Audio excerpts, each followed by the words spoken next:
About an old letter that it came from the Colonial Times, and you'll see how it might be pertinent in a minute when I tell you more about it. But I'll put a copy. You'll be able to see a picture of it in a facsimile. And here's the text of it. Dear Sir, I am informed that a ship with palatines is gone up in Baltimore, among whom are a number of craftsmen. I am a good deal in want of a house joiner and a bricklayer who really understand their profession.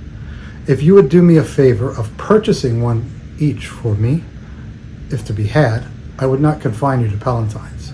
Essentially, purchasing, he's talking about indentured servants. So they get, you come and you would pay for your way with 7 years of labor, and at the time, after that, you probably give them corn and a year's worth of supply of corn, some clothes, and set free, and you're on your own.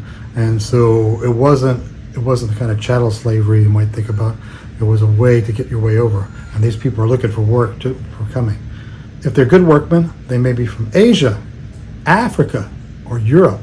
They may be Mohammedans, Jews, or Christians of any sect, or they may be atheists. So these people that have been received in Boston, they came in a ship.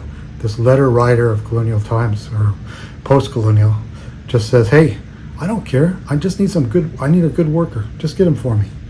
I would, however, prefer middle-aged to young men and those who have good countenances and good characters on shipboard to others who have neither of these to recommend them. So he doesn't like somebody, the grouchy old youngster. Although, after all, I well know the proof of the pudding must be in the eating.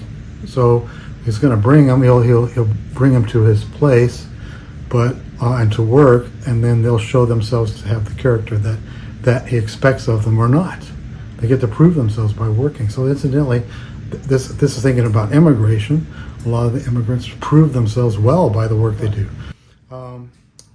Although, after all, I know well the proof of the pudding must be in the eating. I do not limit you to the price, but will pay the purchase money on demand.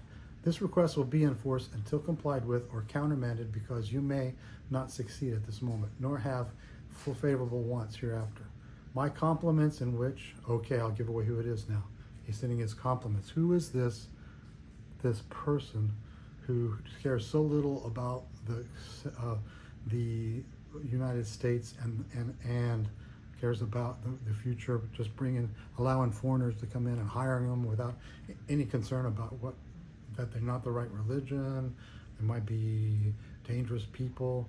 Who is this person? Well, he says, my compliments, in which Mrs. Washington joins, are offered to Mr. Tellum and Mr. Carroll, and with great truth, your servant, George Washington, Mount Vernon, 24th March, 1784.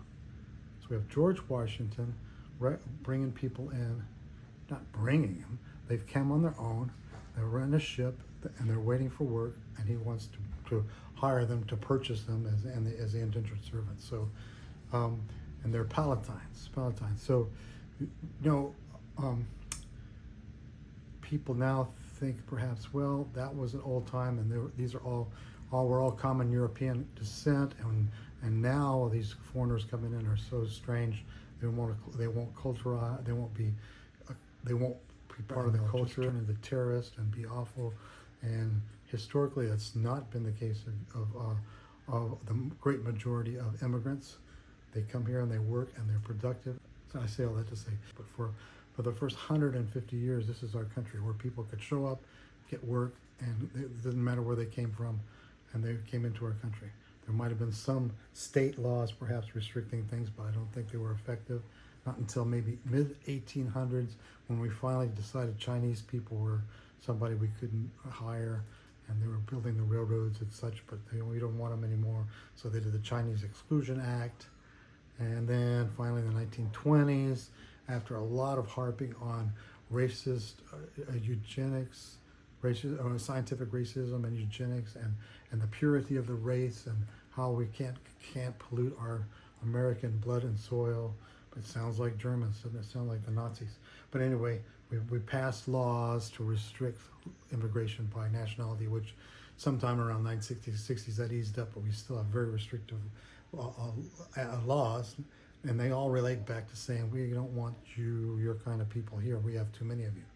But here we have George Washington just giving these people, bringing them in, and we would say, well, maybe they didn't have to deal with the diseases we have to deal with. Well, who knows? Diseases were rampant then, but they just dealt with them as they could. How about danger? They didn't. These were not dangerous people. Well, there were Palatines. Palatines were Germans. Who did George Washington fight with? Only a few years before did he have to shoot and kill and fight against these mercenaries from Germany, and they were Palatines.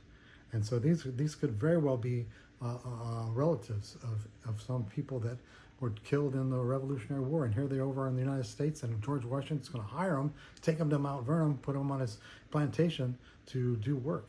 But he's giving them, the proof will be in the pudding.